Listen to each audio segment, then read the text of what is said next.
It's your weekly breakaway for fun conversations on pro cycling. Come and join us for another ride in the team bus. I'm Matt Harper, and together with my brother Justin, we'll do deep-ish dives on professional bike races, teams, riders, and all sorts of cycling-related stories. And we might just sprinkle in some other shiny pop cultural objects along the way. So jump in the saddle and tighten up those shoes. The road awaits. Allez! Hello, and welcome to the Team Bus. I'm Matt, and this is my brother Justin, and today on the bus, we find ourselves on the doorstep of opening weekend. That's right, Omloop Nieuwsblad, no het necessary, is next weekend, which means the Pro Peloton's romp in the Middle East came to an end over the weekend at the top of Jebel Hafit and finally at the Abu Dhabi Breakwater as the UAE Tour wrapped up. It was a week that held good things for both of our fantasy squads. Your big sprinter, Johnny Milan, took home 3 wins in the points jersey, while my guy Isaac Del Toro grabbed 2 wins in the overall GC leaders jersey. But of course, my other guy wasn't going to go home empty-handed. His overall race may have been forgettable and his climbing surprisingly so-so, especially after the start he's had of late, but Remco Evenepoel still cleaned up where he always cleans up with a comfortable win in the ITT. I give this past week's racing action an A for Arab racing, Andalucia, the Algarve, and the Alps Maritimes. We'll break it all down and much more. And as always, we'll finish up with a dusty ride up the surreal and stunning Jebel Mobra in the Broom Wagon. Ale!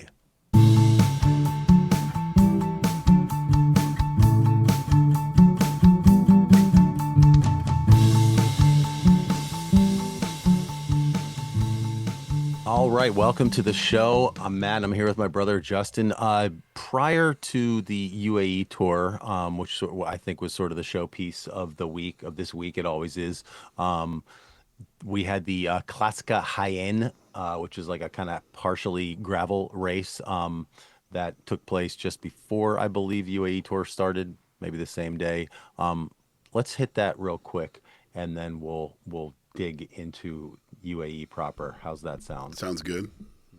Yeah, so Spanish partially gravel race. This is where Bernal took out his shoulder. Mm-hmm. This is or did a collarbone or something last time. Season Spanish Stradabianchi.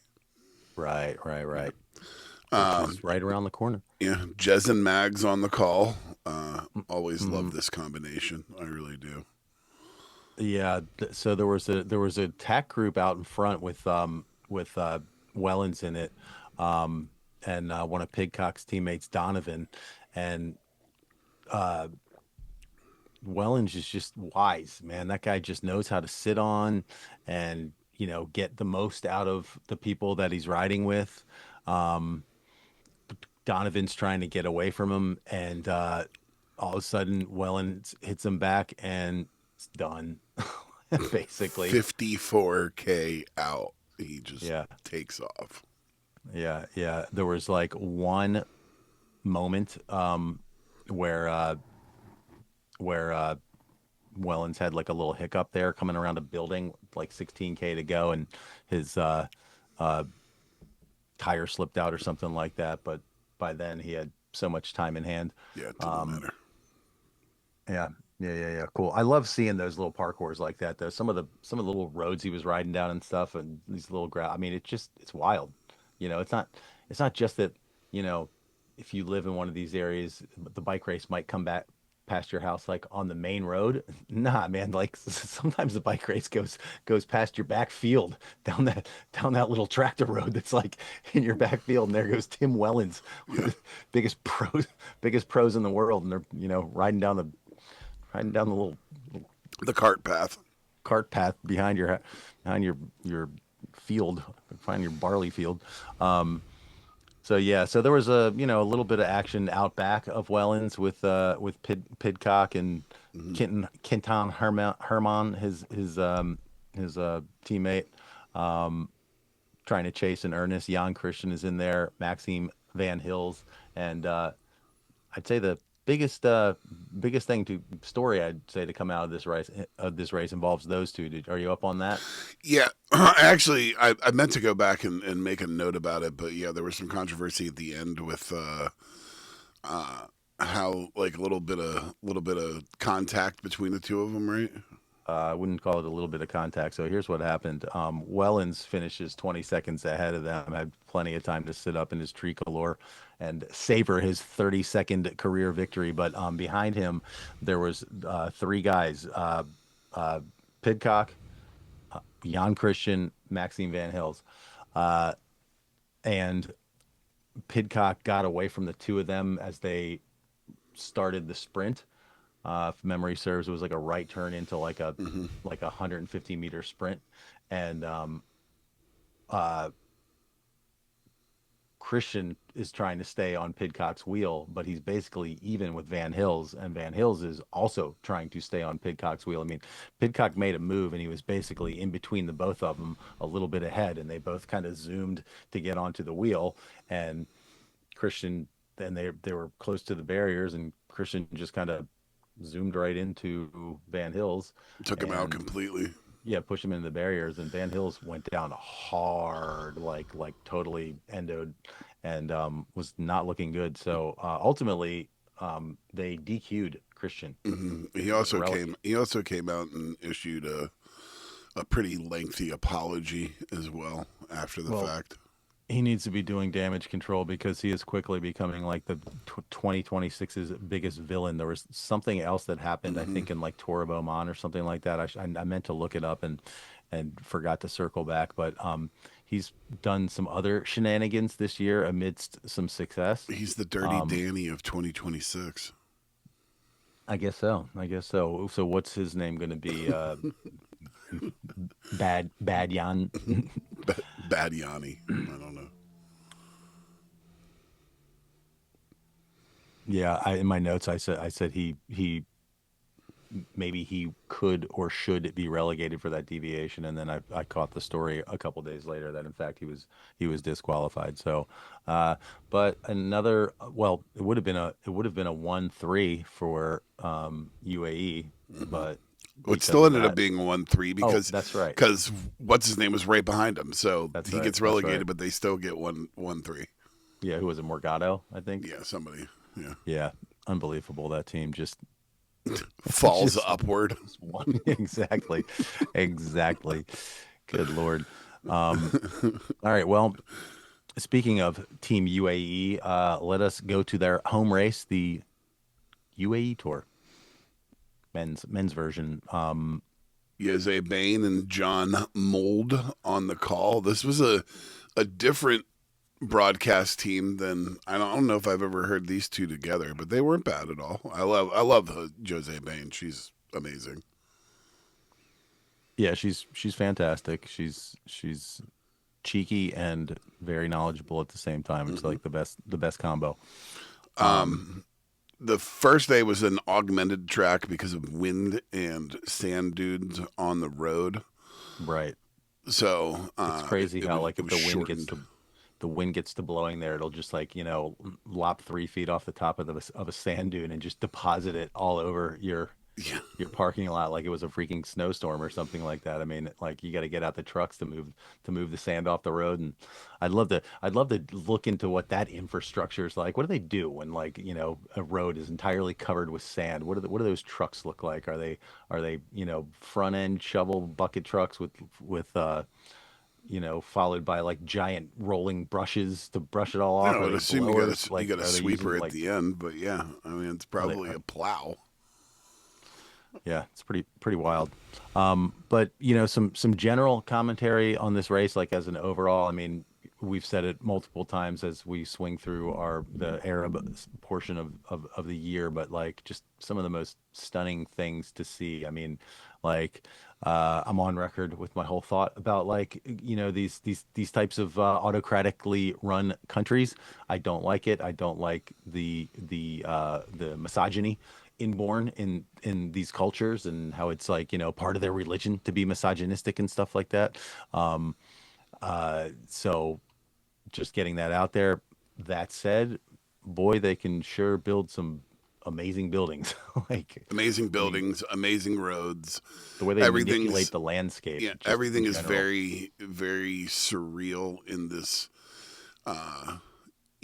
kind of area that is very old and also, very new at the exact same time. And yeah, it's fascinating. It's weird how certain things stick out, like a sore thumb in the middle of, you take some of the climbs and like how well built the roads are for these climbs, and that, seemingly just go to like a thing.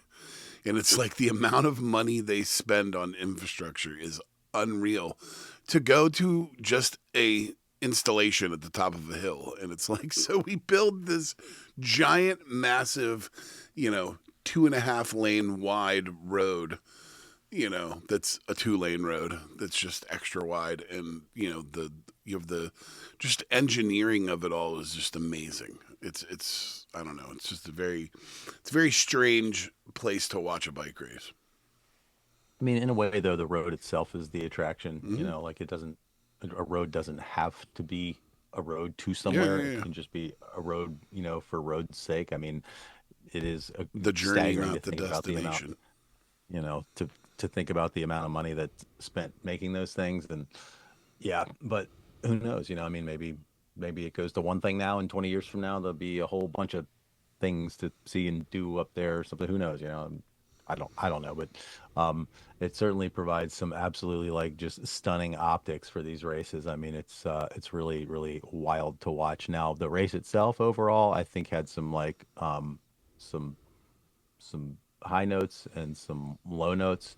I mean, I know you are, I'm sure, thrilled with 3 wins from your boy Johnny Milan. It could have been 4 had he not gone down at 1.1K on the first day. Yeah, no, I know.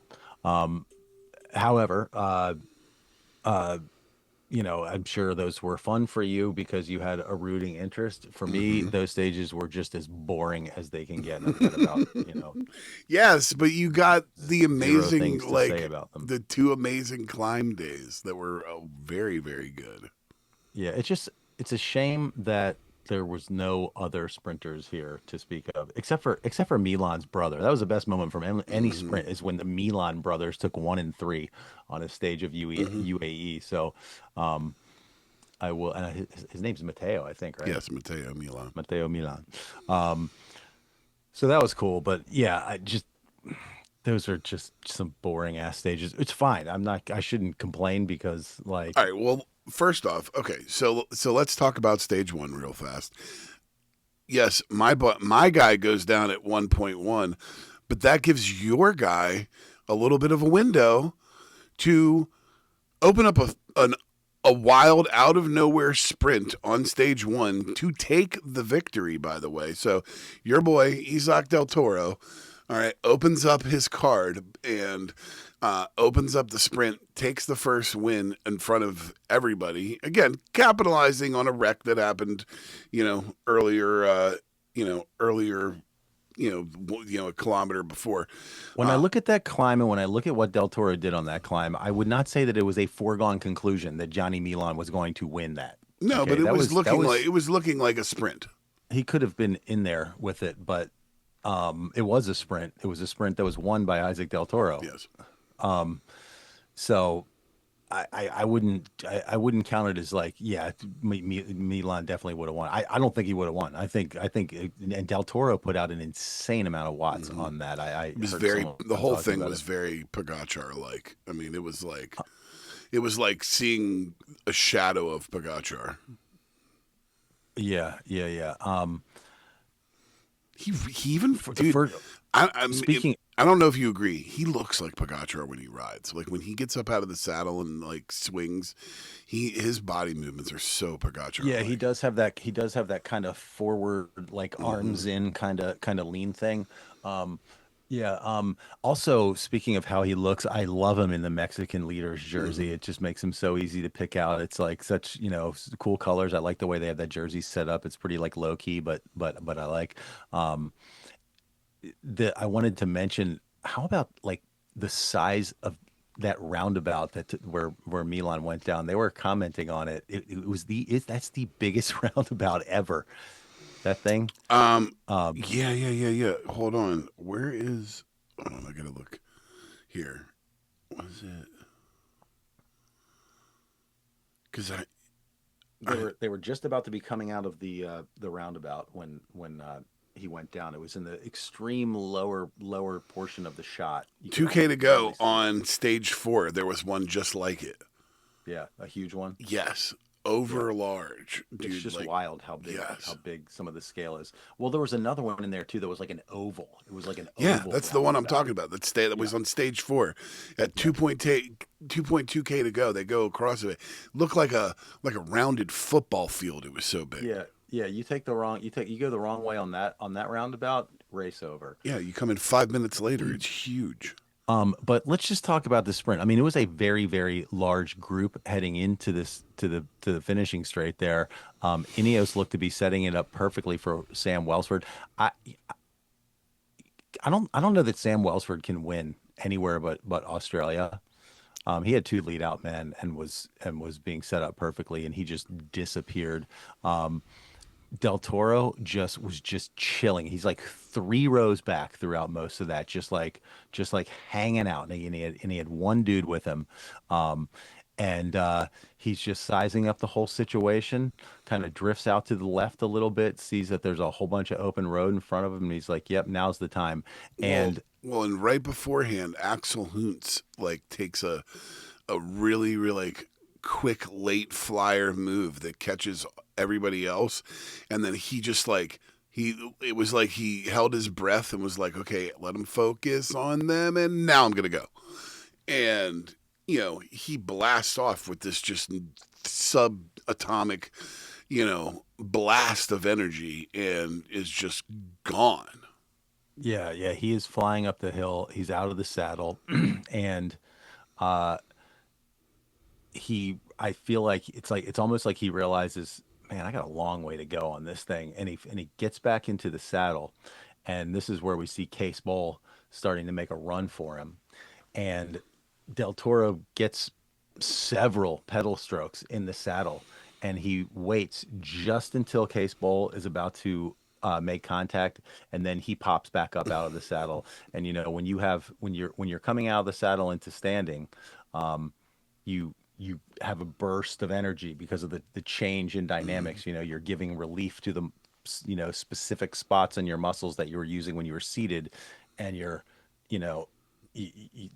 lactic threshold has gone up in the muscles that you're about to be using. So Case Bowl's already out of the saddle. When he makes it to Del Toro, he's already filled with lactic acid, and Del Toro is able to use that and just stay in front of him. And he was about a bike length ahead of him at the finish. So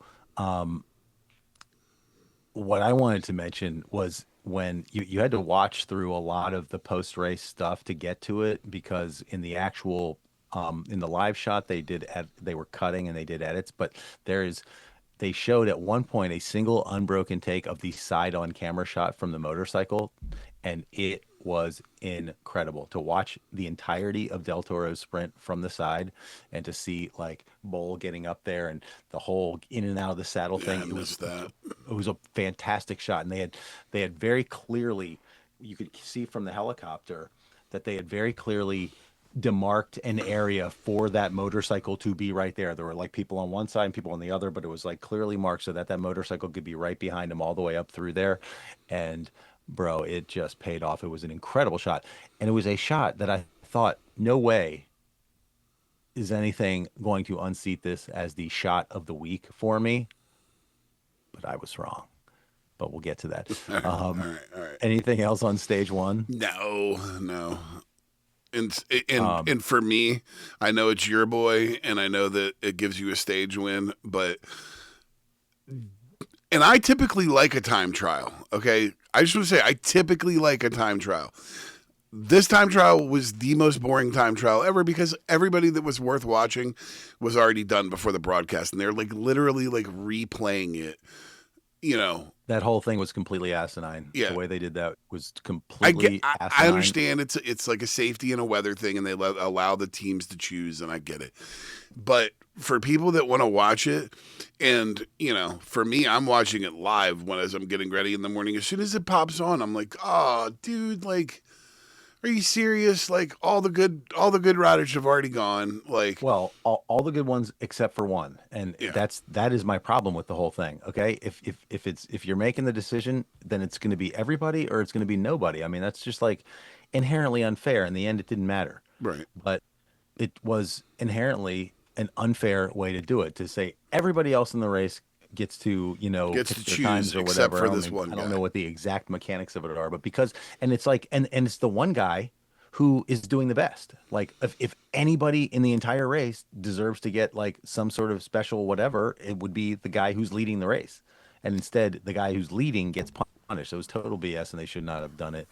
Remco wins. Tarling and Cavagna were a few seconds back. Uh, Neither of them are going to be threatening GC, but at this point, Remco certainly has designs on making a run at the GC. How did that play out for him on stage 3? Well, not so well.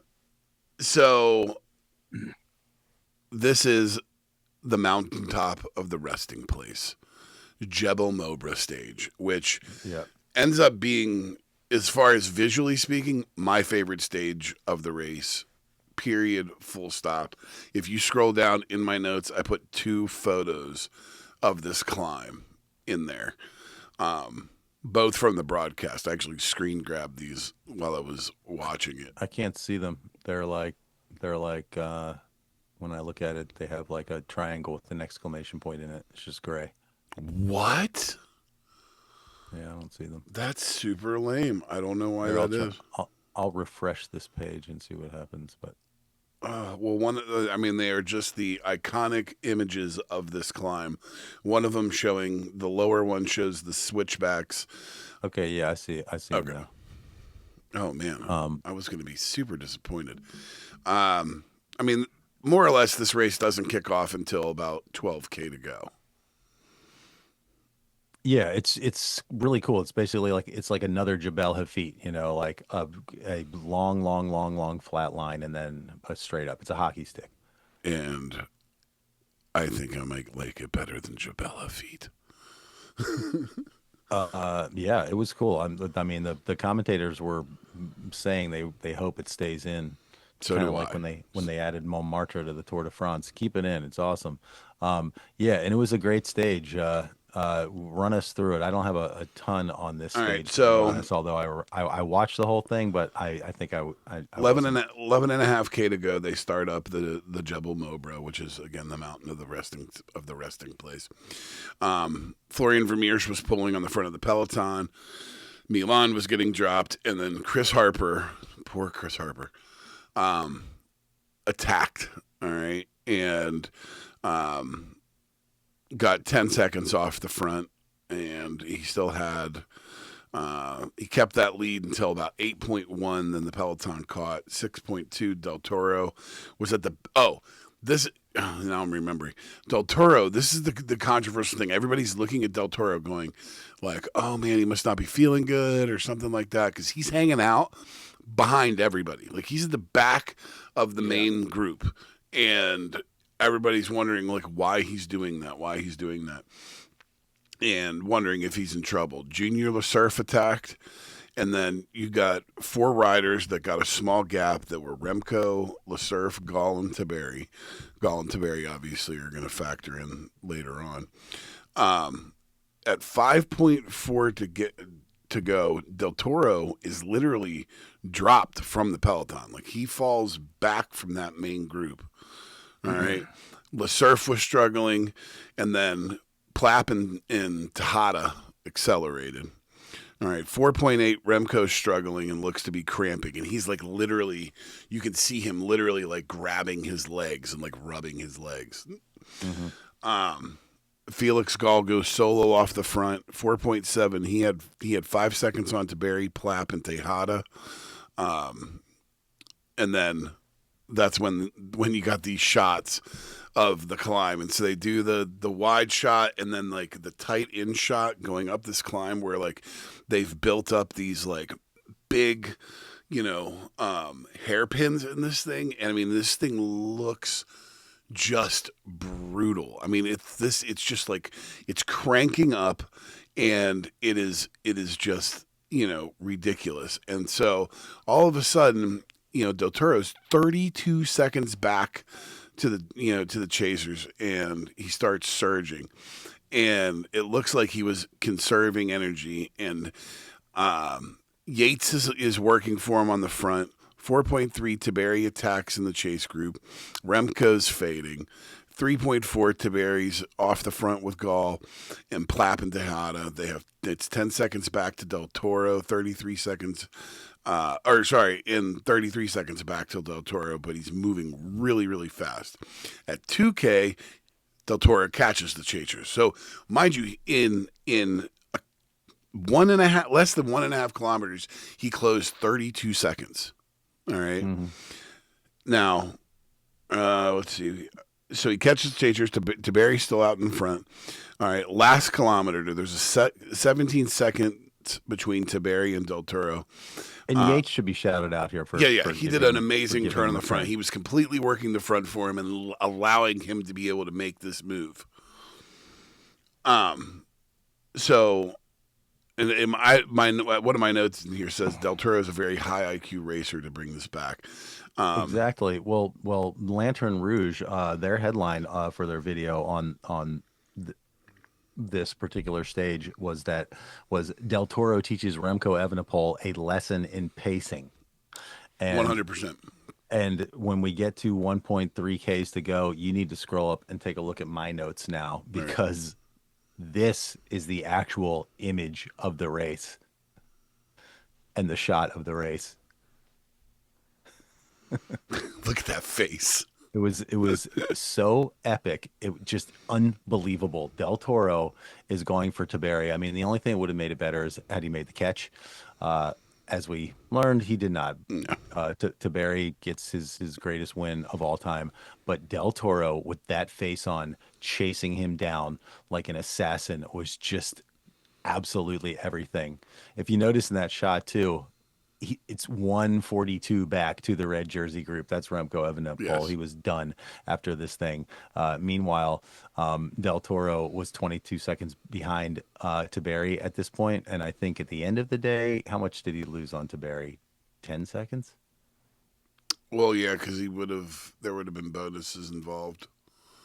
Right. Or maybe he lost like 15 or something like that. But that was an incredible moment. And the way the sun was glinting off of him, he didn't have sunglasses on. It's just his eyes and like the camera. Well, it was really it was really cool. And I noticed him do this in a couple of different spots. And this has to be because they know the roads, or at least their recon is better. The way that the sun was hitting in certain parts of the climb, he's in the sun, and then certain parts of the climb, the way that it was like turning, they were in the shadow, and he was putting his biggest efforts in the shadows. Like, it was really, really smart. I'm telling you, the whole thing was super high IQ, as far as I'm concerned. Like, it is like this kid's a superstar. Like 100%, this kid is a superstar. He knows how to race. And none of what transpires for the rest of the week surprises me at all with this guy. It's going to be so interesting now that Ayuso is gone. And this dude has already proven himself last year. Like, hopefully this team has no qualms with like putting an entire set of resources behind this guy. They'd be stupid not to, because if they don't, they're going to end up losing him. They may end up losing him anyway, because someone's going to pay him. No, they've got him under contract until 2030. Well, guess what? He's what? How old is he? 20? 22? 21, 22? So, they've got him under contract till he's 25. And he can get paid. And he probably will get a massive payday from somebody, if not from them. I mean, they'd be stupid to let him go, because, his upside is just ridiculous. Anyway, Lenny Van Etfeldt gets third place, and that takes us into another fairly boring flat stage. I have a note in here. All right, Chris Harper has already rode more than 2,500 kilometers this season. Like on raced. on this day. That was something that Jose Bain said. Wow. And on this day in history, if you go in my notes, the Astana Kazakh team rider Harold Tejada crossed the finish line in a very strange manner after a crash in the last hundreds of meters of stage 1 of the UAE Tour. He was unable to reach the finish on his bike. Tejada was picked up by his teammate Michael Gazzoli, who offered him a ride to the finish on his bike's top tube. So Wow. if you go in and look at that, Oh, that's in your notes. yeah, if you go look at my notes, you can see a picture of it. If you're watching a race live and you're on PCS and watching their live feed, dude, their live feed gives you some amazing tidbits, man. It's really, really good. Oh yeah. I feel like I'm always like staying away from there until Monday morning when I've caught up with everything. Well, see, I do have the advantage that I get to watch a lot of this stuff live in the morning, and I can watch it. I have two screens on my, work computer. So, No, I know what you mean. I do enjoy that as well. That scroll is like really cool. Yes, If you're actually on the race. So there's a 5-rider break. It never gets more than 2 minutes off the peloton. They literally kept it on a string all day. Wait, are you I'm talking about stage 4? Oh, okay. Yep. The break was Patrick Gamper from Jayco, Stefan Dabad from Modern Adventure Pro Cycling, Steinhauser from EF, and James No from Picnic Post NL. 2K to go, and we're approaching the biggest roundabout that I've ever seen. It's another this is the stage that I was talking about. I mean, it is like a football field size roundabout. I wouldn't belabor the description of this sprint finish. I'd just go ahead and get to it. So, I did want to shout out Modern Adventure Pro Cycling. Stefan Dabad did take a flyer and started the sprint first, but he almost did it. Yeah, the attackers caught him at 300 meters, sprints on. Milan launched and takes the win by a bike length, and his little brother Matteo gets third. Vernon got second. Tiberi stayed in red. Del Toro has the points lead by 4 on Tiberi and 6 on Milan at this point. Yeah, Ethan Vernon's got some growing up to do. I feel like I feel like he's just outside. He's like where Olaf Koy was like 2 years ago. All right. So Friday was a weird day for me. I really have no notes. It was another sprint and another Johnny Milan win. I don't know if you have any notes for Friday. Not really. I mean, I was glad to see that Milan's crash was not serious, given that he was able to win. I can still be happy for that, even though he's your guy in this contest. But yeah, it's a super crazy, like chaotic sprint where they went from a really wide road to a much more narrow piece of road at the end. But Valscheid shepherds Milan through it, and he wins the sprint, goes into green. Bam, Saturday, Jebel Hafit, let's go. Yeah, so I picked it up with 15K to go, and I mean, as always, this climb doesn't disappoint. All right, I mean, it is a war of attrition. And did you see the piece that Contador did about it? No, I didn't. They had a little piece. If you watch the beginning of the coverage, they had a piece with Contador. He's like in his house on his trainer, doing the virtual version of it, and then they cut to him actually in UAE on the road doing the road version of it. And he's talking about the whole thing. It's like one of those deals. He's got a lot of personality, so that was kind of fun to see him doing that. But I mean, I feel like the first main thing to happen on the climb was when the two guys from Ineos, Tarling and the Danish guy Oxenberg, get away from they were part of the breakaway, and then the two of them got away. This guy Oxenberg, I know nothing about him, but Tarling was there in service of him, and they kept it going surprisingly well. I thought. I mean, I didn't think there was any chance of them, staying away or one of them staying away, but I was pretty impressed with that effort. Mm-hmm. No, I agree. I agree. Um, Del Toro obviously is, he seems in each of these situations. This is why he's very intriguing to me, and it makes me really excited to see what he does for the rest of the season. But what you said about what Lantern Rouge said about the pacing, like I just feel like he understands himself better than most riders and knows how to put himself in the right position at the right time to be able to be successful on these extremely long, arduous climbs. Because I mean, this thing is you're talking essentially what, like 9-10K of just straight climbing, and Yeah, it's crazy. he's able to get so much, and it doesn't in most of, and it's very Pogacar like in the sense in Vingegaard like, where it just seems like almost no effort. Yeah, yeah, and he's so calm, you know what I mean? Like he betrays no emotion ever. Even in his post-race interview, He's he's super just very humble. sort of like matter of fact about things. Dude, he at one point he said Very he neutral. needs to believe in himself more. Yeah. That's crazy. Um, did you notice did you watch the live one or did you watch it in replay? Both.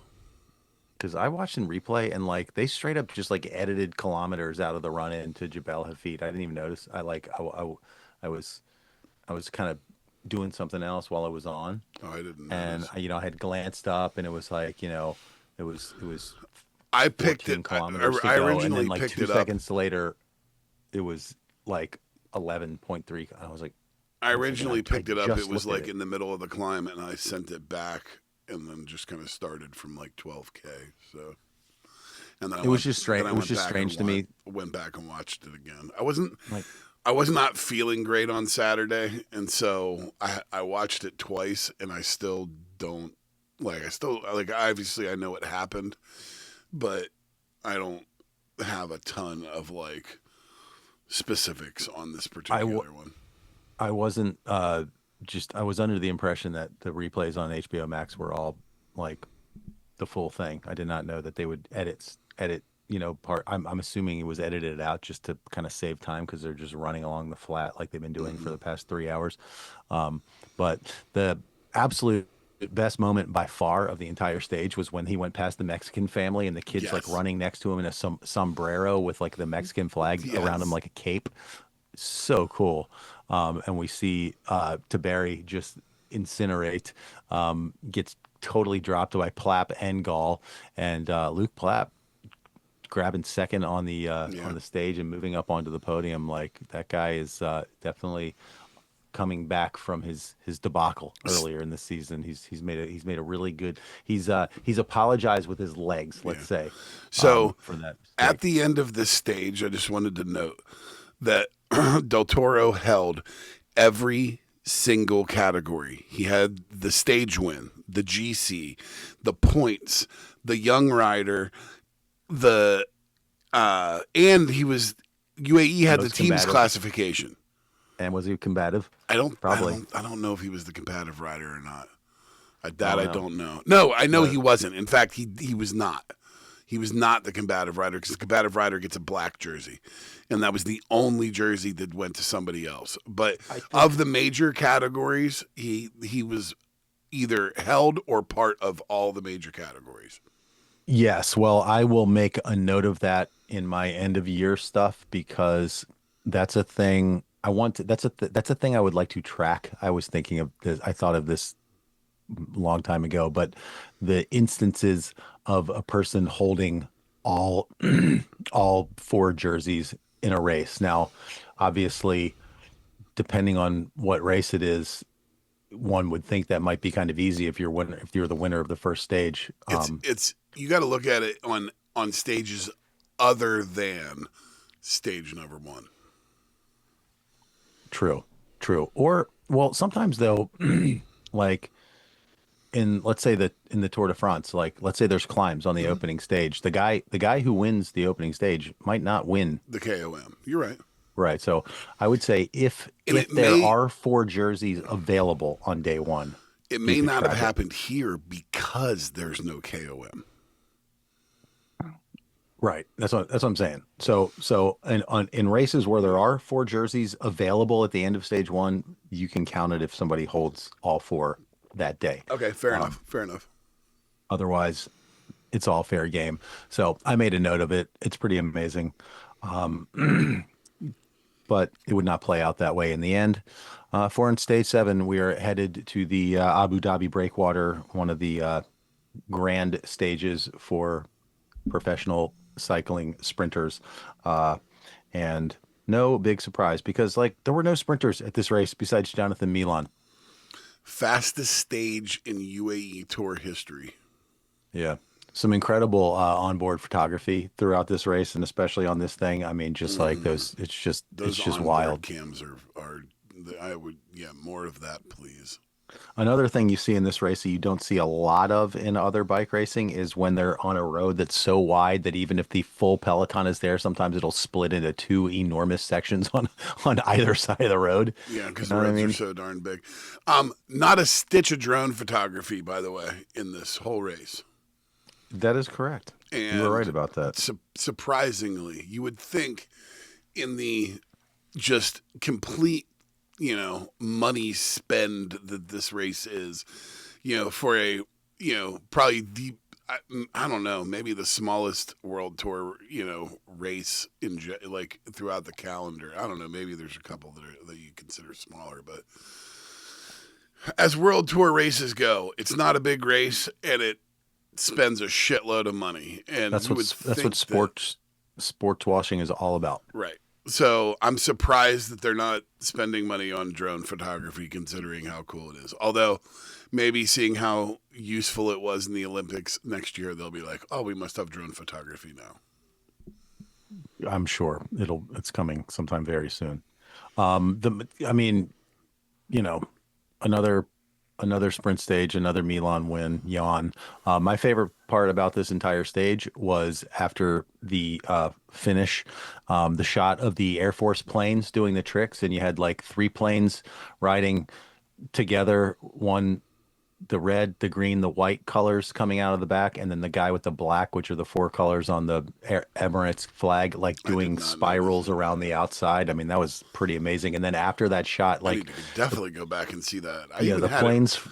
I had it. I turned. It was like there was so much racing going on. It's like when one ended, I didn't leave anyone on. I jumped right into the next race yesterday. Damn, I missed that entirely.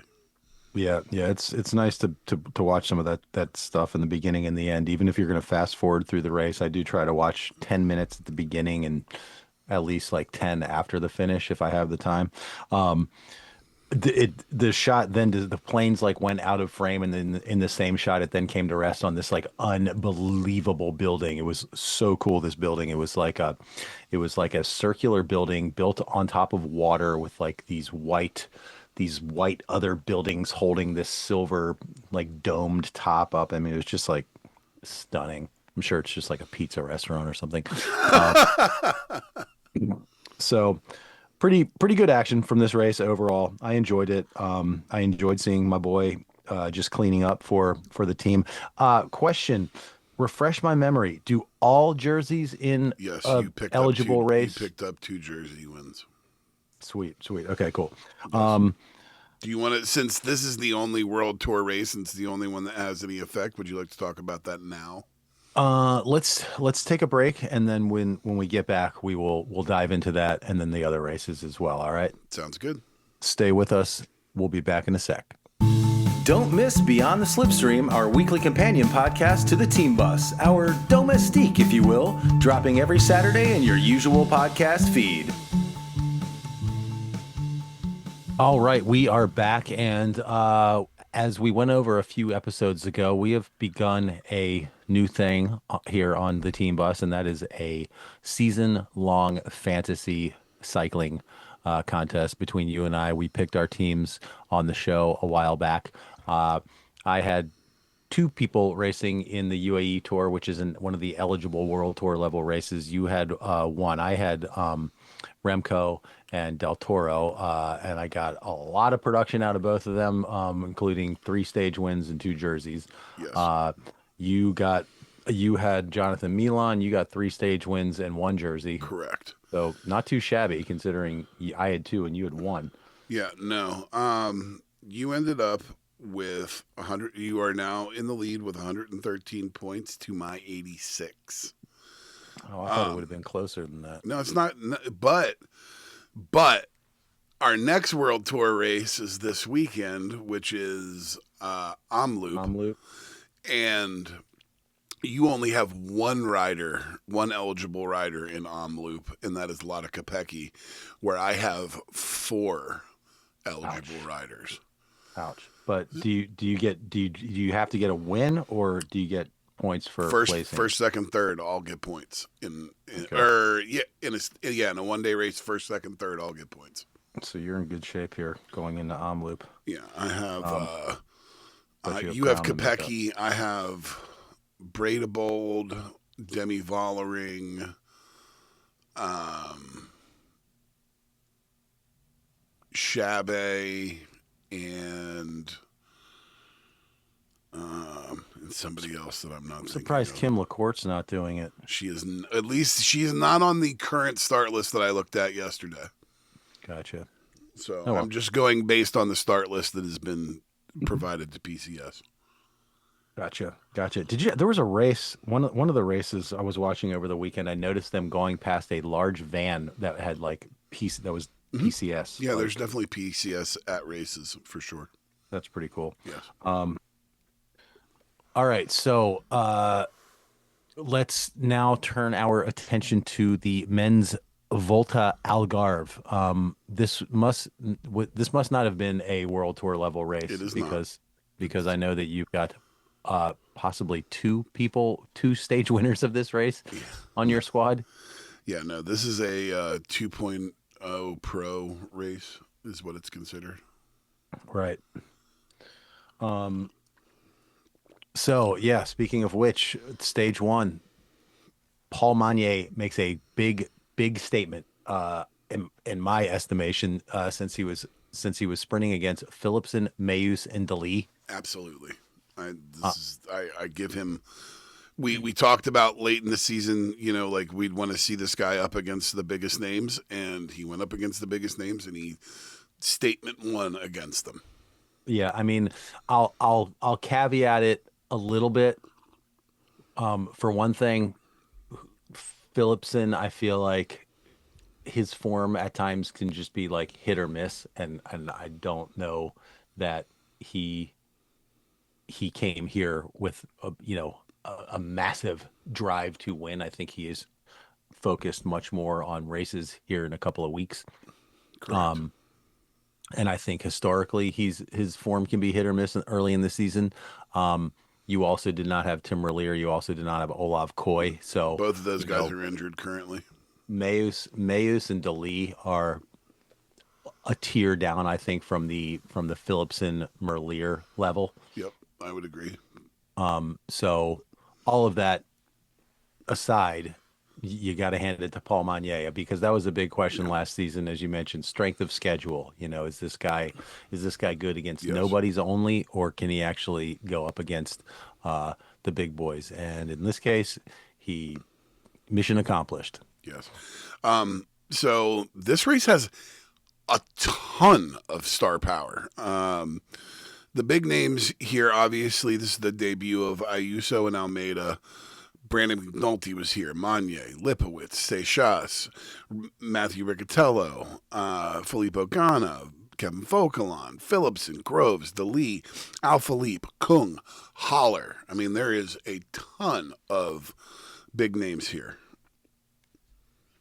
Yeah, for sure. And I would say one of the biggest was featured very prominently on stage 2. A man on your fantasy squad and on Luke Rowe's up and coming super team. He's not on my fantasy. I don't know. We don't. None of us have Paul Seychelles. Oh, I thought you had picked him.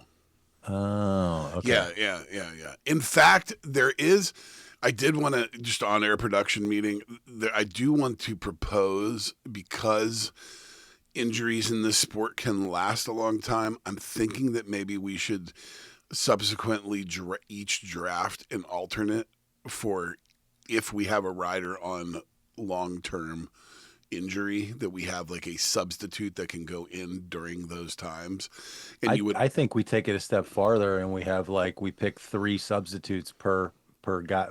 We each pick 3 substitutes, and if any of your people get injured, they automatically are subbed in.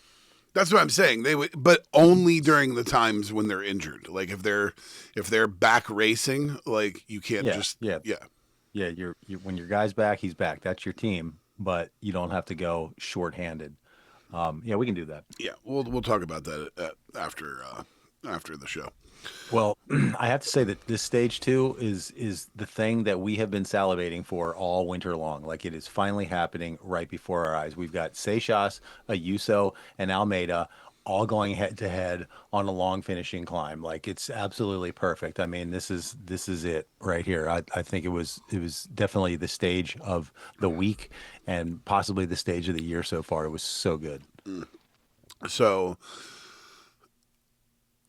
and you, I mean, I'm not necessarily surprised by the outcome. I am surprised that throughout the week, who is clearly in the third slot, but among, if you're taking it on those 3 guys, Seixas, Ayuso, and Almeida, because I would clearly say that Almeida is in third, but across these 3 riders. Yeah, even though he arguably has the best Palmares of the 3, and far and away had the best season last year of the 3, he was certainly a very clear third place in this race.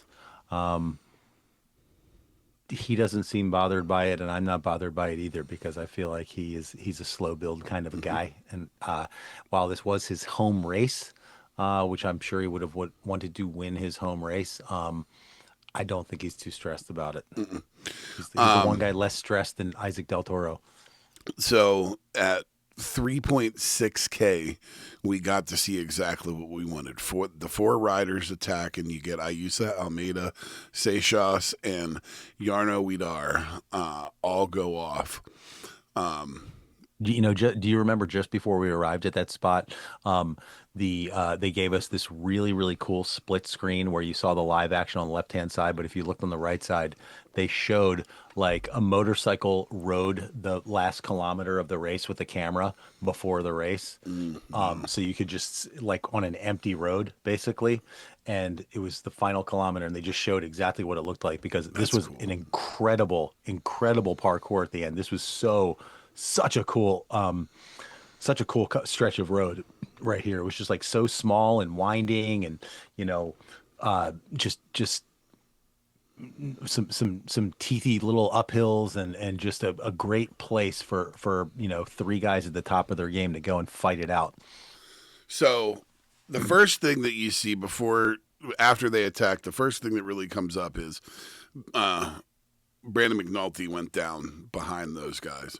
Yeah, McNulty was out of it, which could have been a factor. It because absolutely other guys had teammates. 2.5, Zhao fell off the leader and fell off the leaders group, and at 2.1 he came back on. So, and that little snapshot is kind of like how I felt this whole thing went. It was just, it was 3 prize fighters just trading blows. Bam, bam, bam, bam. And, Zhao gets back on just before the 2K banner. 1.7, Olney and Riccatello end up joining that group of 5. Or group of 3, so now you have a 5-rider group. 1.2, Zhao attacks. It's just like bam, bam, 800 meters. It's all back together. Bam, bam. Wait. Sorry, you're forgetting that didn't Riccatello put, or am I thinking of a later stage that Riccatello put in a dig? No, maybe this wasn't the one. That must have been later. Yeah, because he bridged up and was just barely clinging on to the back for dear life, because the main trio were never really any threat from Alney or Riccatello of being influenced, I thought. But at this point, like with like 1K to go, I'm looking at Ayuso, and he looks to be like the strongest. He's just sitting behind Seychelles' wheel the entire time, cool as a cucumber. Joao has spent the last 3 kilometers sort of yo-yoing and being here and there. And attacking. Yeah, and at one point he attacks, and but he just like absolutely can't drop anyone. Not at all. And yeah, going into the finish, you got to hand it to Seychelles how well he handled his positioning going, because it was like 2 or 3 chicanes into the finish, and he took it's just an absolutely perfect inside line on all of them.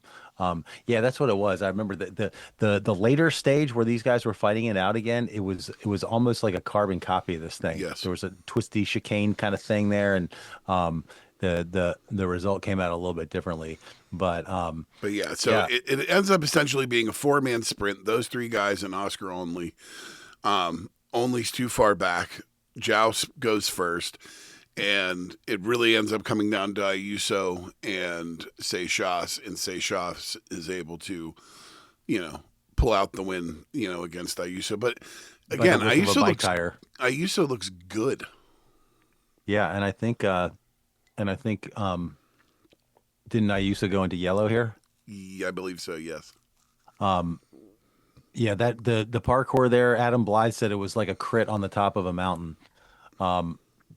And also in contrast to UAE Tour, fantastic drone work here. Like every one of these stages got the they would roll it back and you could see the drone shot, and for this one in particular, killer drone shot.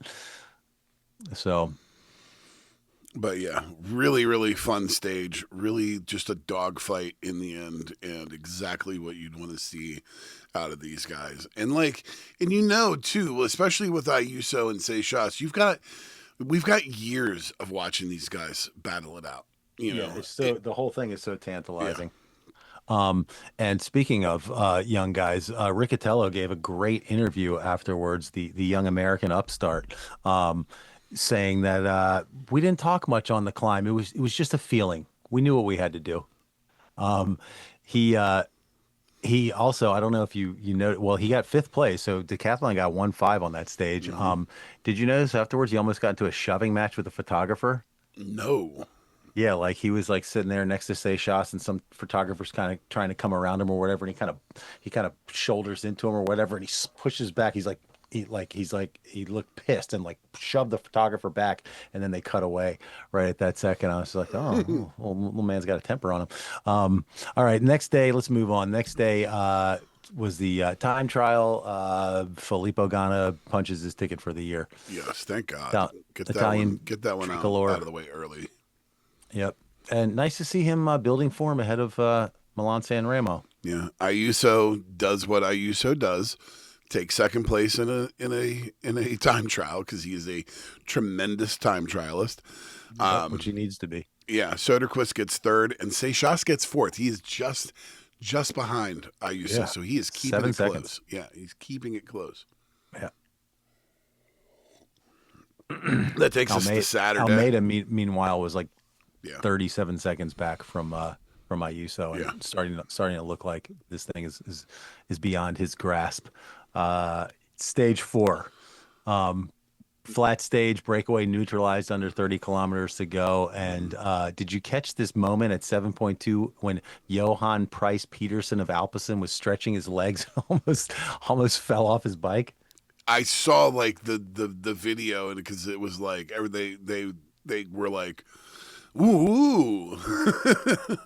Yeah, he's like doing this thing where he's like going way down on one pedal, trying to stretch, and like he pushes all the way down with one pedal, and then his foot slips off of the thing, and he almost crashes, but he rights it. Yeah, this was definitely a super boring stage as well. I mean, once the brake gets caught with under 30K, it's literally the peloton riding. They weren't even riding fast. They were like riding slowly for a long time, but there was a lot of action in the finish. I thought old Tim Torn Teutenberg was gonna make a run at it, but he definitely did not. Meunier wound up from like way far back and takes it. Mayus got second. Oded Gogut from The Israeli guy. Yeah, I think is he the Israeli national champion? I think so. Got third. And, yeah, Meunier makes it two from four this day. Timed it by the way, perfectly. I made a note in here that says, "Does one of us regret not taking Meunier? Will he get World Tour level chances?" I thought you have him too. I don't. I thought you have him.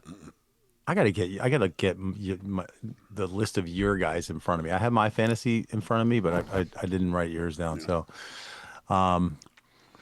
yeah. So stage 5, basically almost a carbon copy of the end of stage 4, with the sprint finish at the top of a climb. But this time Ayuso does not get pipped. He does the pipping. I am the one who pips. said Juan Ayuso. I'm surprised you're not talking about the fact that Juju and Max Shackman were on the front of this race for a hot minute. Or did you not? I mean, I know it didn't amount to anything, but. Yeah. I mean, I don't know. I wasn't watching a ton of this one. This is one of the stages I blew through like 8 races or 8 stages or something in the course of like a morning and half an afternoon on Sunday. I really felt for Oscar Onley here though, because he very clearly threw at the wrong line, and I don't understand why these small races have to do this crap where they put 5 lines at the finish. They like surround the finish line with 2 lines before it and 2 lines after it. Granted, those lines are much thicker, but depending on the angle of the road and how fast you're going, and it's the end of a race, like you could get it wrong because guys do. So why don't they stop it? Yeah, that's just stupid. So he throws his bike, and a split second later, Ayuso throws his bike over the correct line and wins. Yes. Well, Ayuso got 1 extra pedal stroke. So you got to feel for Oscar Onley, but Ayuso making good on his thing. I mean, his team has got to be thrilled. He goes out and wins his first stage race. Yep. Not only takes yellow, but gets a stage win as well. Do you have him on your team? I do. Oh, you do. Okay, so at least you can take some comfort from that he's strong. Yeah. Definitely. Not a race that counts, but bodes well.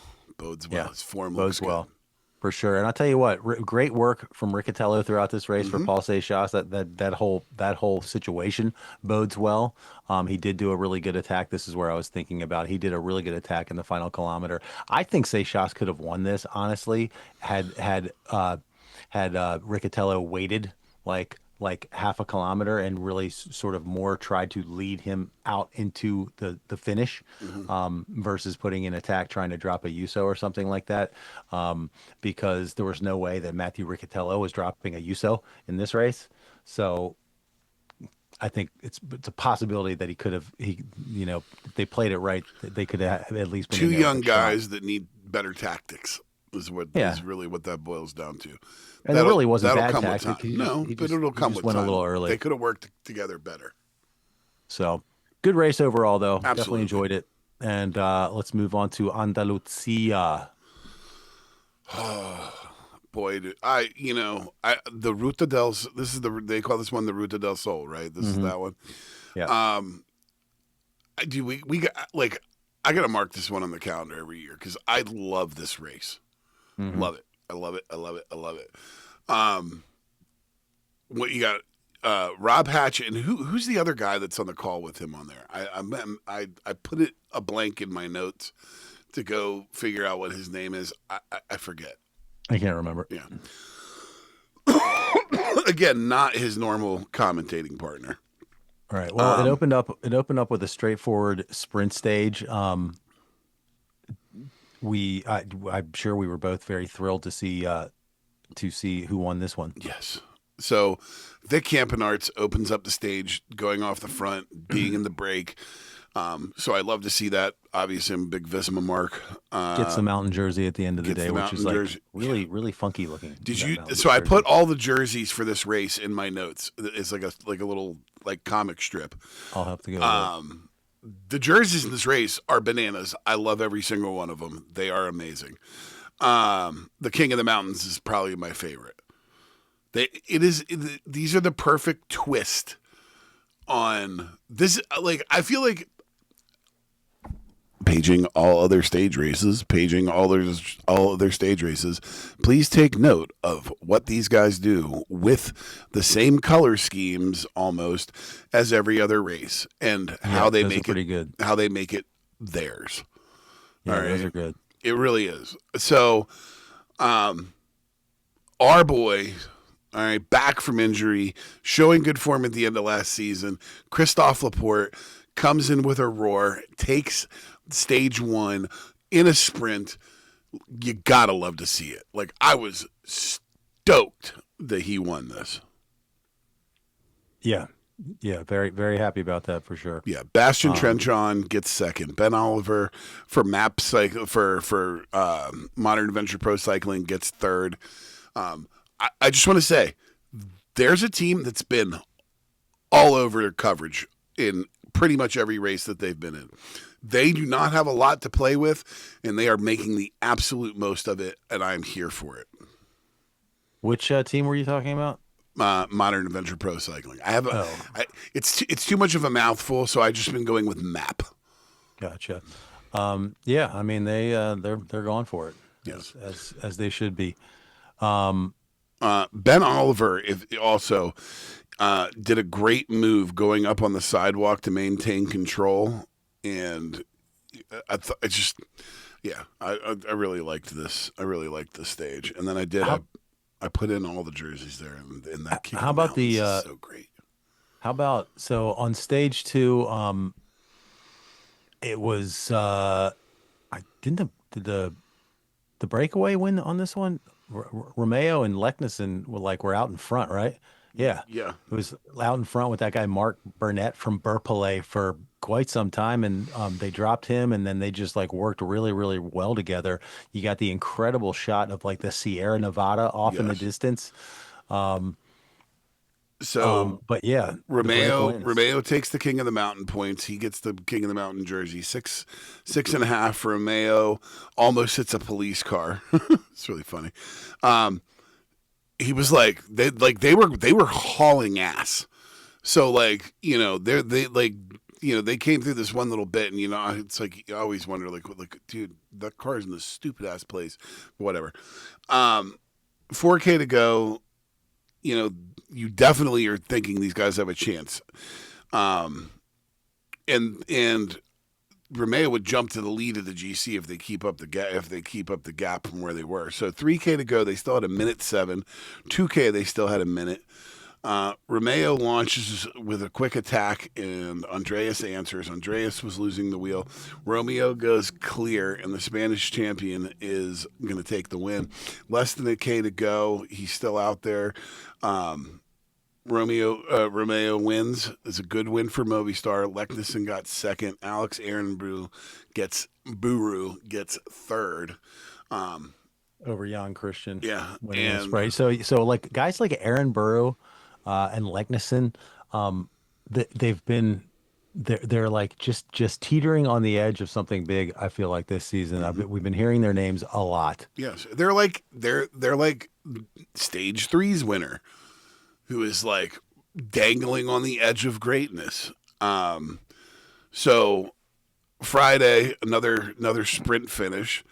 So but except that stage 3's winner is a winner.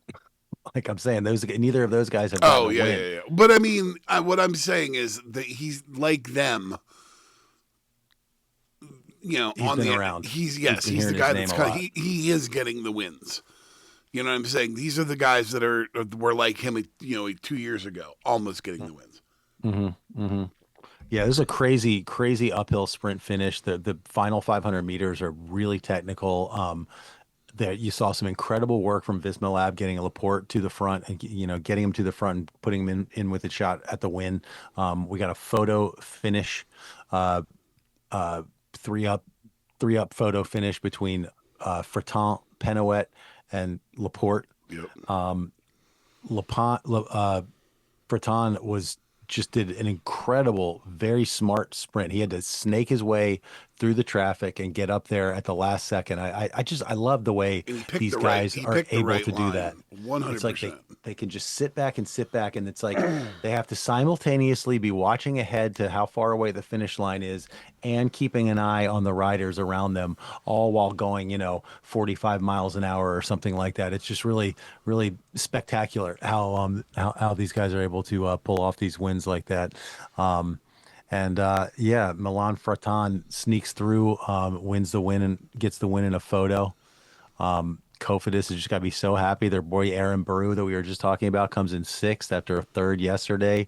Fratan goes into the sprinters jersey lead, and I must shout out whenever possible, fourth went to Maryland Cycling Classic winner Sandy Dujardin, who got it. Who comes to play in the next stage as well. That's right. All right, let's get to it. All right, so Saturday, another proper sprint, and who wins? But none other than a guy we've already talked about this year, Tom Krabbe from Flanders Bellois. Did he already get another win? When did we Yes. talk about it? He won like Mallorca? 2 weeks ago. Like in one of the Mallorca things, maybe? Whatever the stage race was that same week. Okay, yeah. So this is he's the Provence guy. or something His like that. his teammate was the one that was out in the front for like the whole race, and then all of a Yes. sudden he cleaned up Yes. at the end. Yes, Same thing. Yes. Yeah. So That's right. he rides for the Flanders Bellois team, and so he won. Soren Oranskold, who is also another one of these riders that's like hovering around, a win like a lot. He got second, and reigning Maryland Cycling Classic champ Sandy Dujardin takes third. Yeah, well, it was interesting because Sivakov was like setting up Wellens for an attack, and Wellens kind of slingshots past him when they had like 6K to go or something like that. But Laporte is like right on his wheel, Yes. and then this guy Budzinski from MBH Bank, gets up there, and like they're working kind of well together. Mainly like Wellens and Laporte are like keeping it fast, and they're just maintaining this like 8-second gap for a while, like we're up until inside of like 3Ks to go, and they finally get caught like 2.5, and you're wondering, has Laporte burnt too many matches here? Like he just spent a good 4 kilometers going as hard as he can on the front with Tim Wellens, and now he's supposed to sprint. And to his credit, he was in there for the sprint. His team, and it's major credit to the team for getting him up there. But that guy Krabbe just had the best legs on the day. I mean, This Warrenskold guy, tried to come around him and couldn't get that's past him. 2 wins already this year, and he's definitely going to get it. He's definitely going to get a call up to a big team. Yeah, for sure. Yeah, I For reckon sure. so.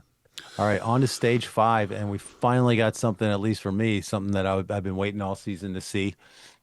Well, the sad thing is that about this particular stage is Laporte went down with 23.4K to go. Yeah. More or less just takes him out of any kind of contention for the day.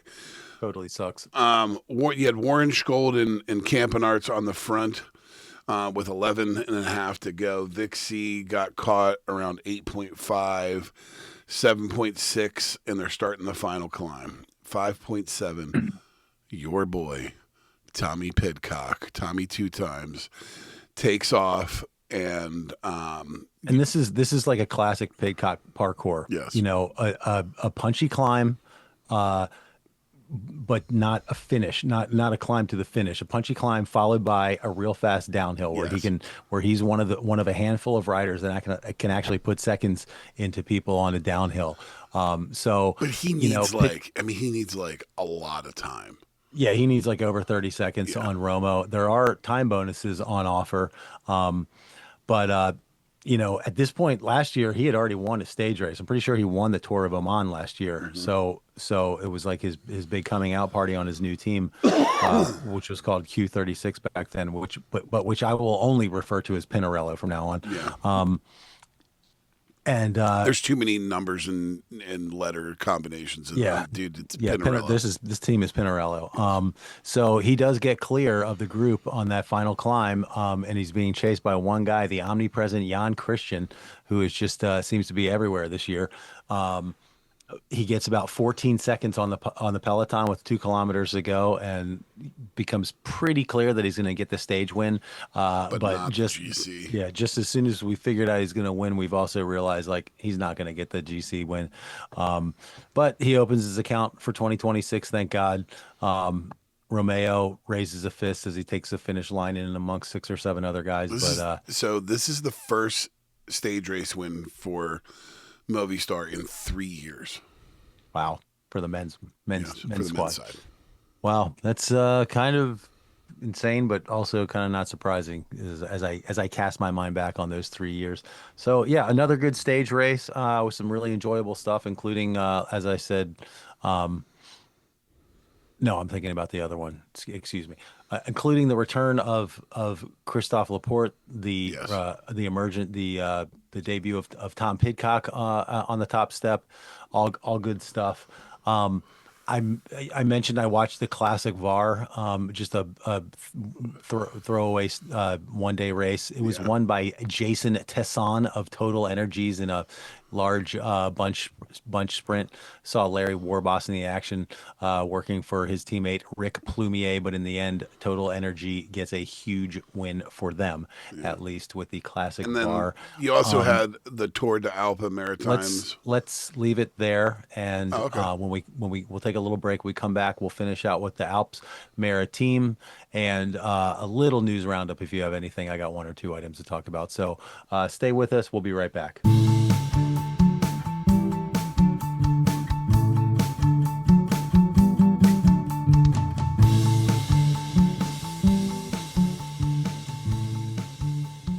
All right, we are back, and before we jump in the Broom Wagon, I do have a sort of news-related item that I want to go over. I'm going to do another one in my Broom Wagon as well, but don't forget we still have that race. Oh, there's another race to do? The Tour de Alpes. Oh, the Alpes Maritimes et Ver.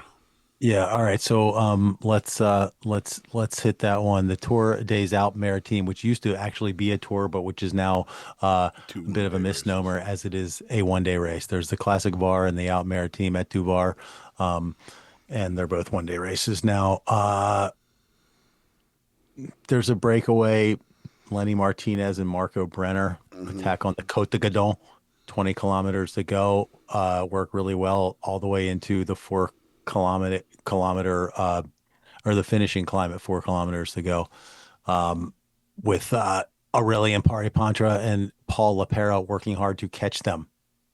But I would say as far out as 3.6 kilometers to go, Martinez and Brenner were like looking good to go. We saw Champoussin attack off the front of the peloton, trying to get a gap and bridge up to APP and Lepera. Then, eventually the guys out front got caught. Lepera passed them. And for me, the whole, the part of this race that made me the happiest was Christian Scaroni. Astana still finding ways to podium all over the place. Although, yeah, Scaroni is just a weapon. He's an absolute, total weapon for that team. I remember this now. Really great finish, actually. Lepera comes up and just basically 500 meters ago, and he goes thermonuclear and just blazes past the leaders. He makes it very apparent that he's got this race firmly in hand. Now, Brenner attempts to close the gap up to him as he's riding away from him, and right then is when Scaroni arrives on his wheel. He blows past Martinez and then comes around Brenner as they're curving into the finishing straight. Just after he passes Brenner, Simon Carr slides by and passes Brenner as well. And Scaroni is madly trying to close on Lepera, but way too late. Yeah, entirely too late. Yeah, Lepera, that guy's so good, man. He really is between good. Between Lepera and Well, Seychelles, like and the decathlon, it's I got like the told you, I said this young man stable I and said Riccatello. I said before the season started, this is a team Yeah. full of hitters, and let's not forget they have Olav Koy to sprint, Yeah. Oh God, the it's the team of injured the future. Olav Koy right now. But yeah, Wow. Wow. Well, yeah, that was a heck of a good race. All right, so the news item I have is picking up on stuff we were talking about last week. First of all, the UCI. So you'll recall that the race organizers, the organizing body of the race that did that was running the Vuelta Murcia that we talked about last week. That was the one that was two stages, but the second stage got canceled. Mark right. Soler won a shortened first stage. Yes. Um, and then they canceled the second stage. They rode a couple of kilometers in the beginning of stage two and were like, nah, the wind's blowing too hard. And basically, I think they rode those kilometers so that the race organization could say, race, we've had a stage race. We can award an overall GC win. So, we're not affected. The UCI has declined to count that as As a stage a race. win. Right. Yeah. So they said a stage race has to have at least two stages. This race did not have two stages. Therefore, No win. So Soler still they allowed Soler to keep his win, in his stats, but he is not getting credit for a a GC win. classification win. Yeah, and he shouldn't. So also though, Mark Soler was also in the news last week for another reason. Do you remember His what that was? For his dad. Right, for his dad. So his dad is like still he's like a crit racer or something like on a lower down circuit or whatever. And he's got a doping case going against him right now. He's been accused of some kind of doping situation. Well, and he's like, this dude swirls around the supplier that Lance Armstrong used. Like they're on like it's Yeah, they're in a little web of bullshit for sure. And this also may side note, the Adam Yates thing as well. who knows? I mean, that's absolutely pure speculation, obviously. But a Spanish cycling publication called Ciclo 21 did a detailed reconstruction of events going back to August of 2023. And the long and short of it is that Soler was present at meetings with his dad and like the doping doc or whoever. I think it's like Dr. Marty is his name. And Soler was also stopped at another point by some authorities. They found stuff that's used for doing, for measuring aerobic activities and stuff like that. But there's no direct proof of anything. Most people think that like the most it could come to would be that Soler could be in violation of rules that prohibit you from being in the presence of other people who are known to be, involved with doping or whatever. So it could play out like that, but at this time it remains unresolved. So And let's not forget whose team Mark Soler's on. I know. So I I'm know. sure that Also, they do not, cycling does not want this to happen again, man. This is like, honestly, I don't think it, like, especially at least for the U.S., like it can't happen again. Like they've got to root these fuckers out. They really do. yeah, it really sucks. I'll just conclude this by reading out the tweet from Benji Nasson of Lantern Rouge podcast, who said the following: Remember when Mark Soler's dad, Yom Soler, received a doping ban for associating with a banned U.S. postal doping coach? New Ciclo 21 article involves Mark Soler, reporting Mark Soler had arranged to meet with his father, who in turn had arranged to meet with Marti. So there you have it. Yeah. All right. Well, we're gonna cap it there, and when we come back, we'll take another ride up the Jebel. What did I call it? What's the name of that place? The Jebel Mobra. The Jebel Mobra. When we come back, stay with us.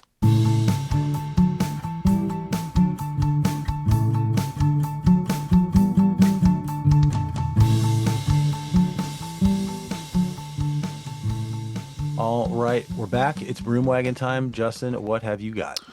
So I came across this great article. It's kind of an older article about Mark Cavendish's kits through the years. And, you know, as somebody that was not much of a cycling fan and really at all through his career, I found it very interesting to kind of go back and see all of the different looks that he had throughout the years. And so I compiled a list of photographs for us to kind of go through here real quick. Mark Cavendish's kits throughout his career. The first one, I couldn't get them in order. So the first one is actually the pink T-Mobile. It was his first one. His first like pro kit. He looks so young in that. I know, it's so young. That's an iconic kit though. The pink T-Mobile with the 3 stripes on it, absolutely iconic. That was like still around in the Armstrong days. Yeah. When I was first watching cycling. Yes, at the end of the Armstrong days. Yeah, and then the first one and then the 2, 3 after this all kind of came from the same area and era, and that was when he was with Columbia High Road and then Columbia HTC and HTC High Road, and there was a couple of different amalgamations. But I just want to point out the Columbia High Road one, the third photo. That might be the goddamn coolest kit I've ever seen. Or the most ridiculous. I mean, with the ab thing. Yeah, it's insane. It looks like a superhero. It's like the yellow part. If you follow it all the way up onto the sleeves, it makes it look like a smaller shirt. Like, you know what I'm saying? Yes. And then, which then serves to make like the bodybuilders stuff coming through larger. I don't know. Only in like the early 2000s. You know what I mean? Like that is a silly kit. Yeah, but boy, does it look cool. Like, I don't know. There's something about it. It's very. I am not a fan. Very superhero-y. Yeah. After that, he went on to a Mega Pharma Quick Step with maybe the most boring jersey out of the group. It's definitely boring. We don't even need to talk about that. I do like the one off to the right though, the HTC High Road one where he's winning the race and throwing 3 fingers aloft. Yes, that's pretty smooth. I kind of like the look of that one. Mm-hmm. Yeah. All right. So moving on, British national champions jersey with the rainbow stripes on the collar. That's pretty sick. It's pretty great, right? Pretty freaking. And then it sick. looks like Quick Step must have just gone through a rack of sponsors in this like little bit of a time. So it's at one point it becomes Etix or I'm assuming Etix. Etix. Is it Etix? I was thinking Etix. Quick Step. No, it's Etix. And then he leaves Quick Step, goes to Dimension Data. All right. Also like meh jersey. Yeah, very meh. But dude, the 2 Bahrain jerseys, I love. Yeah, The one on the right especially is like iconic. Is the one with the black blocking or the one that's like the 3 colors? Because they're in line. They're in line for me. The one where he's holding his arms aloft. Yeah, that one's pretty great. I like the other one though too, man. Like I dig that coloring like a lot. With the orange bike to boot with it, man, I don't think the picture of the guy with his arms up is Mark Cavendish, though. Ooh, that's interesting. He might not be. Now that you say it's not. It's not. You're right. It's not. But then finishing it out, well, not quite finishing it out. His second to last team, when he went back and was racing for the kind of Quick Step. Patrick Lefevre for the last time when they were now De Koenig Quick Step. Yep. That's when he got the green jersey. That's just a boring ass jersey. And then his 3 Astana. Well, I guess it's really I guess it was 3. There's 3 different versions there. He had his British champions Astana jersey. That's so cool that he won that again, like later in his career. Yeah, right. And then he had the first of two, and they're very similar, but there is some differences in the design on the belly. But man, dude, I love this. That is the 35th win there, where you see Phillipsen like kind of giving him the pat on the back. That jersey was super cool, dude. Like I guess I didn't. Kristoff's giving him the pat on the back. Phillipsen is like, "What the fuck, man?" Yeah. You're right. That's exactly what's going on. But he's like, I dig how that jersey has that like the bit of gold running through it. Yeah, it's rad. Yeah, that's a rad jersey. And the color, the Astana color is just fantastic. That is just a dope ass color that you can always tell where they are.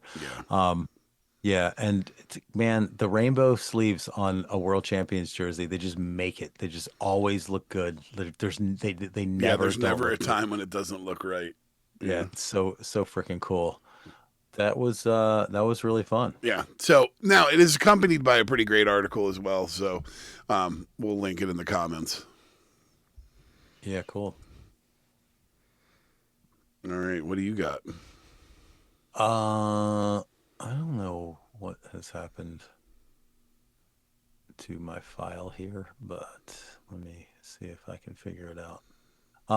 I just wanted to continue the conversation about the dysfunction at Visma Lisa bike. Cool. The latest, the departure of Jonas Vingegaard's coach, Tim Heemskirk, who also coached Matteo and Yates, citing, and I quote, "Over the past 2 to 3 months, creativity and passion have had too little room in my daily work.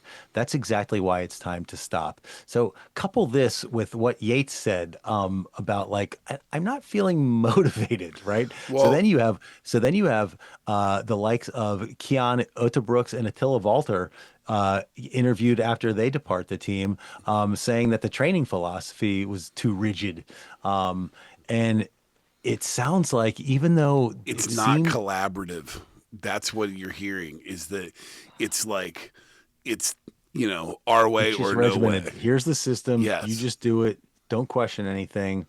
And I think perhaps in the past, when it was like Primoz and Wout and Jonas, maybe they got lucky, and those are three guys that like worked really well within that system. I mean, it worked well enough for Wout van Aert that he signed a lifetime contract with them.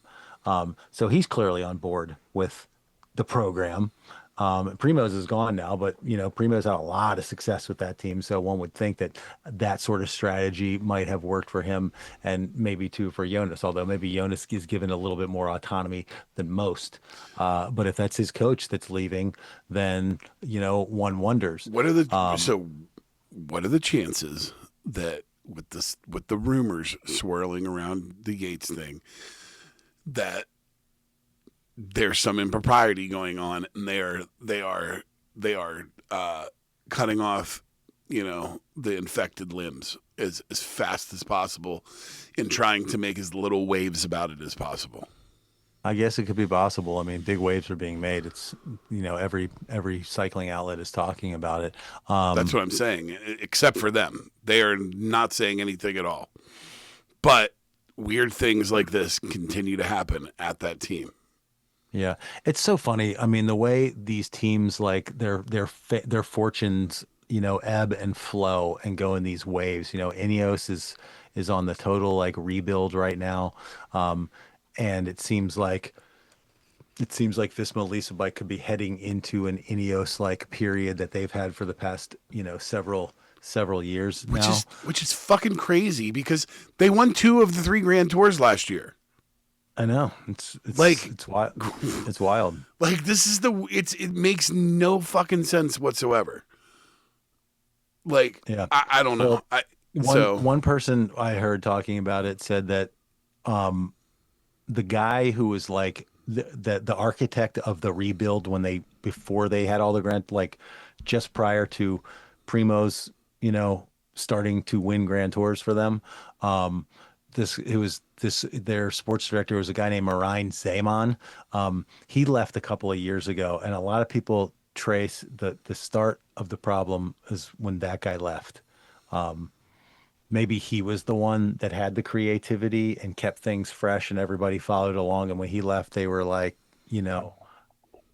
we just got to do what we were doing on the day that he walked out the door and nothing else. Keep it that way. They need to get their shit together because they're now heading into a season with very high expectations. And, I do not have very high expectations for them. Huh? I don't have very high expectations for them. I have high expectations. My top sprinters on their team. I have high expectations for them. So, I think Jonas Jonas needs to win the Giro. You know what I'm saying? I feel like that is a must.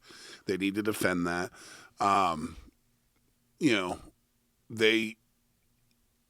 They can't let this affect them, or else everybody's going to look to all of this chaos in the off season, early part of the season, and they're going to be like, this is where it all started. So all eyes are on them, and the competition level with all the other teams can't be higher than it ever has been. Like, it is a harder road for them than they've ever had to get to where they have been. True that. So it's going to be very interesting. Jonas will be riding in Paris-Nice. That I saw that this morning. That is a new development since he did not go to UAE. Was he supposed to be at UAE? Since he didn't go to UAE, he's going to be doing Paris-Nice. Right. Okay. Well, that's interesting. Yeah, for sure. So maybe not a three-way, a three-peat for Matteo. I don't know. We'll see what happens. We shall. But next week, we will see what happens at the women's and men's Omloop Nussblad opening weekend is upon us. We're also going to touch on the Kern-Brussels-Kern, of course. The Tour of Rwanda has begun already. We will get into some talk about that. We've also got such races as the men's Giro di Sardegna, the men's Fawn Ardèche Classic, the men's Grand Prix Pedalia, and the men's Visit South Aegean GP. So we'll cover all that. So until then, for my brother Justin, I'm Matt Harper. Thanks for listening. We hope you will join us again soon on another ride on the Team Bus. Ale! The Team Bus is a production of Harperama. Find us on Apple Podcasts, Spotify, and YouTube. Please like and subscribe, smash that button, leave a 5-star review, and most importantly, tell all your friends about us. Thanks for listening. Talk to you next time. Ale!